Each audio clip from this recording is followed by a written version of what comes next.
Alrighty, what is going on, guys? It is Blake here and welcome back to another video. Today we are going to be going over Tuesday, not much to go over, and then we're also going to go over yesterday. We did hit a crazy trade. We hit pretty much my second biggest trade ever. Would have been another 60k day had we had our 5 accounts with Top Step, but since we hit it on the live account, since we pretty much hit 11.5k trade, I'm pretty sure that means I unlocked the 9k profit target. For those of you guys that don't know, I'll put up a little screenshot, but anytime you make 3k with your initial starting balance, you basically unlock another 10k in the reserve. So I pretty much did just unlock another 30 grand. So that's kind of why you see in the title the 11 grand trade plus the 30k that I unlocked in the reserve. Once I get to the 12k, I believe I max out the reserve, but I would get the last remaining 10k that they locked for me. But that trade was an overnight trade, so I will go over that in a second. But I do want to go over today just real quick briefly because it was a bad day, and I do want to give you guys kind of just a good idea on how to avoid bad days. Before we get into it, as always, if you guys do want to support me, you can use my alpha code for 10% off all your guys' accounts. The code is just Blake, very simply put, and it'll help support me a ton. I also do want to add that I am probably done for this week just because I am moving out, and also I do just want to secure that balance for the reserve because it does not appear until next week. So due to just the fact that I want to keep my balance and also just moving, I probably won't have any more videos or trades really. If I do, it'll probably be evals. I don't really see why I would even look at charts though, to be honest with you. But if I do, tomorrow will be the last day. So what I went ahead and did is went back to 9:30. So this is pretty much right before market open. So what I like to do is I tell people I like to zoom out. Okay, this is today, Tuesday, right? So if we're looking at today, what did we notice about overnight, right? We have pretty clean delivery, okay? This is what's something I would want to see in New York, right? Obviously the candles will be bigger because it's more volume.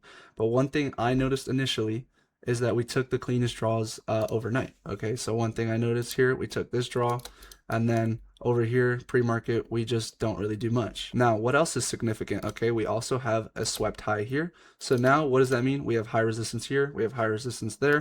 I do have some low resistance here, but a lot of people I feel like have been misidentifying things wrong. Anytime also I do see a big move down, so any kind of like huge displacement leg, I will also see that as high resistance. So usually you guys will just see price chop around inside of it, make low resistance before it actually goes to flip to take out all the newly created low resistance, if that makes sense. So what I noticed, cleanest draw was taken pre-market. Pre-market, we took out the only cleanest high right here, and the only other draw is way higher, and I would need to see a very clean flip out of it. We'll go over it in a second, but yesterday had a very clean example. What would I need to see? Again, high resistance move down, not really much low resistance. There is, it's up here, but what do I need to see? A God candle start to go through it, and you can see we deliver even to all this old low resistance. But we'll go over that in just a sec. Now, once you have that broad idea that there isn't really just much low resistance at all, again, remember what we're looking for. This is the kind of low resistance that we're looking for lower. And if we're going higher, this is the low resistance that I want to target. Now that we have a broad idea as to where our draws are and knowing that we have no clean draws, I want you guys to go into these days expecting no trade, right? So if I were to play this out for you,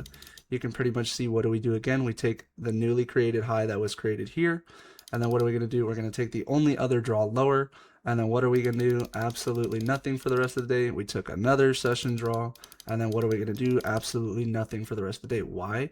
We're only taking newly created session draws because there is no clean draws, okay? These are the days, if you avoid these days, you're going to be banking a lot more. But yeah, with that being said, if you guys have any questions about this day, just ask me in my free Discord. But for me, I just don't think there's much to go over. Alrighty, now before quickly going over Monday, I quickly do want to go into my trade that I took. It really did net me, I'm a little bit overextended here, but around 4.6 R on the trade. I took max lot size on it on my Top Step live. I took it with 5 ES minis. So let's quickly go over it. It's a really clean trade. Almost got break even on it, but it ended up just running, and it ended up giving us my second biggest trade ever. So if you guys know me, I like to target LRL or just the last remaining draw. So here we obviously have the most obvious last remaining draw on this whole leg. Pretty much the whole bullish leg is getting disrespected.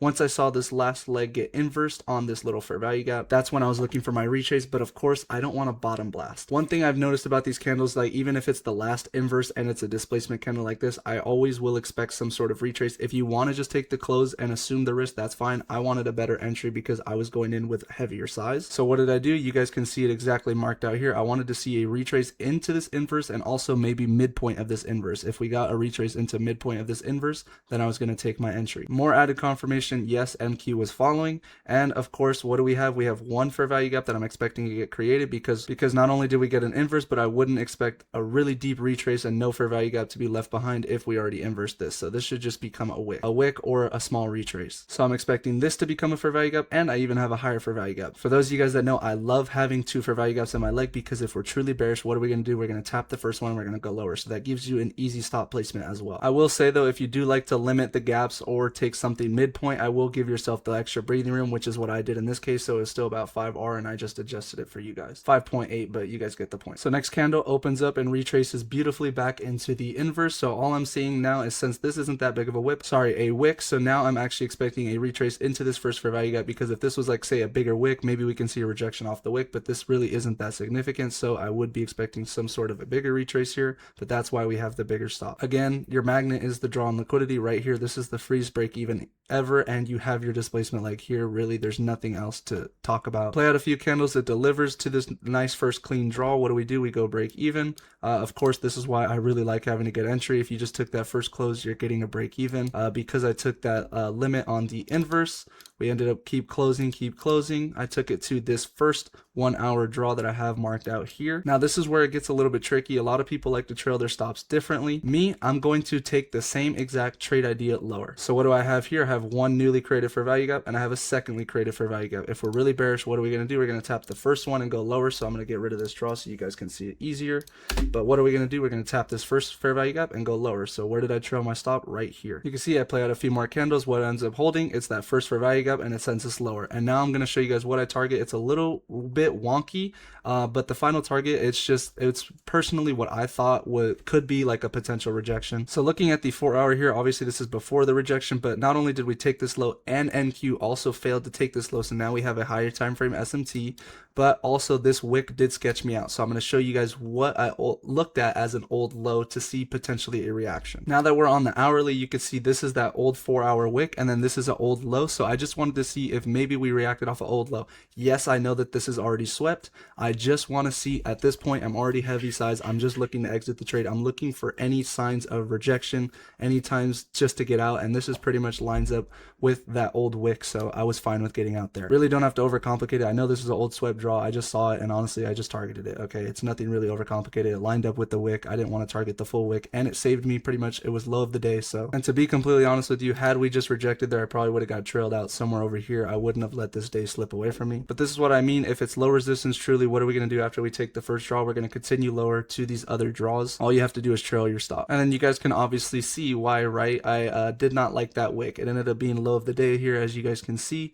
So my take profit was perfect, and we got out literally perfect on the day. You don't need to target a lot. You just need to target enough and target it with size. Again, you have a free break even right here. So even if I took this candle with a dump with size, this would have trailed me out for a 3K day still, and I would have unlocked 10K on my reserve. But if you guys have any questions about that trade, you can feel free to ask me in the Discord. But now let's go over Monday, because I know a lot of people had some questions. I would have still sat out, but I'm going to go over what I think people could have taken for evals. So again, coming into market open, what do I notice? The cleanest draw was taken lower, and now we really aren't having much because of this high resistance move down, right? I told you guys, any big move down I consider high resistance unless we get a clear flip through it. I do consider all this LRL and of course this, but I'm going to go over why I don't like this top part of the range, right? If you look at ES, one of those LRL highs on NQ was swept on ES. So now the only true LRL on both my indexes is pretty much just this first middle part right here. So now this is a God candle that I mean when I'm saying I want to see it flip through pretty much this old high resistance.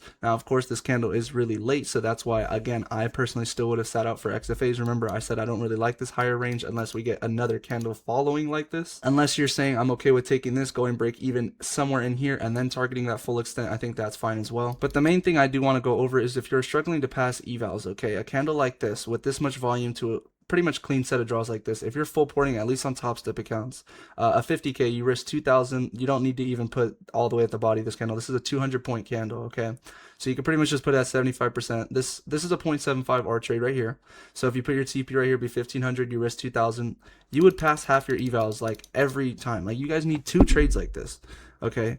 And it's pretty much to the easiest draw. It's just a little bit past you're just playing the volume. This is literally how I've traded evals like since I could remember. If you're one of those people that have been on an eval for 2 weeks and you see a trade like this is just something that, in my opinion, it's a no-brainer. Again, I know it's first 5 minutes, but for me, the risk is just worth it. Okay, seeing another candle go back down 200 points before taking at least this first draw, it's very unlikely. Okay, on XFAs, if you want to be pickier, again, the RR is not even there. Again, I told you I don't really even like these higher draws. You can sit on XFAs, but evals, this is so totally worth. I told a lot of my students that you should take this if you see a candle like this. Because to be honest, if you guys remember one of the old days, this was an old trade that I took. And again, the draws are a lot cleaner on this one, and you can see it plays out throughout the day. It's a little bit choppy, but it still plays out. But this is something I'd be okay with taking on XFAs because the RR is still there. But this one, this is a no-brainer eval trade, guys. This is the freest like halfway pass you're gonna get on any accounts. And then again, I told you guys I didn't really like that being true low resistance because of ES, and you could see we pretty much do slow down throughout the day. We do eventually take the highs, but I just don't like that it slows down, and why? That's just because these are the cleanest draws. New York volume is always going to take the cleanest draws in the fastest way possible, and you can see that's why you see this volume pickup, takes it and slows down. You guys want to know why my trades are so fast and why trades play out so quickly? It's because I trade 2 low resistance. The second low resistance is taken, that's the second volume is going to slow down because there's no orders to be filled. With that being said, I'm going to wrap it up, guys. If you guys have any questions for me, please feel free to join my free Discord. Again, if you guys want to support me, use my alpha code Blake. It's 10% off all your guys' accounts. I am brewing up something for you guys. I do plan to drop something mid-March to later March. It will be very accessible to you guys, so I'm very proud, but I do want to put hard work into it. So please just allow me time to move into my apartment and get working on that for you guys. But thank you guys for all the love and stay safe.